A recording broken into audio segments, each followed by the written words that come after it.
So Celine, Frank, thanks very much for joining us on day 2 of Global Offshore Wind. First, I want to ask a little bit about yesterday and how was your experience? It's been incredible, I have to say. There is so much young energy that comes across the entire conference. And when you talk to people, I mean, what is fascinating as well is the amount of discussions about innovation, about the type of technology that we're going to be using in the future, such as autonomous vehicles. So it's really, really energizing to be here.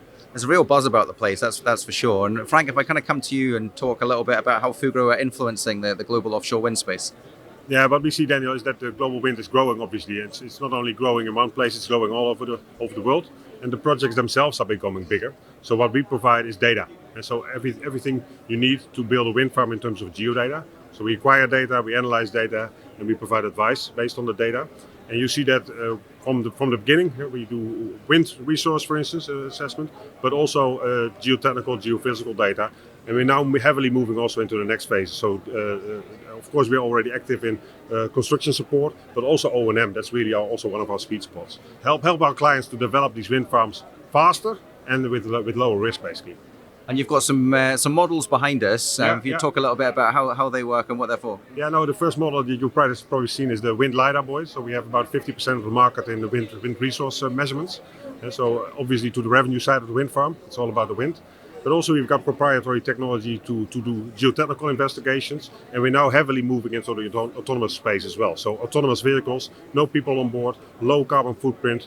Just make the whole process safer and more efficient with a lower carbon footprint. That's what we're all about. Excellent, fascinating. And lastly, if we look to kind of the future over the next kind of few years with Fugro, tell me a little bit about what that looks like. Yeah, it's so much activity. So when you think about the US, I mean, you've had obviously significant developments on the East Coast, but we're looking at the West Coast now. We're looking at the Gulf of Mexico.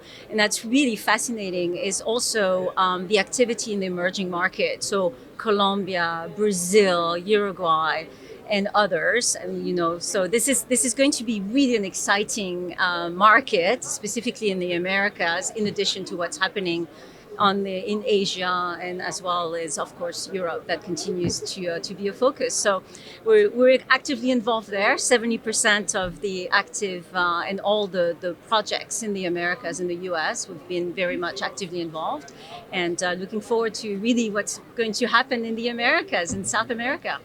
Sounds like very exciting times for Fugro. Yeah. So good luck with that, and I hope you enjoy the rest of the day. Thank you very much. Thank you.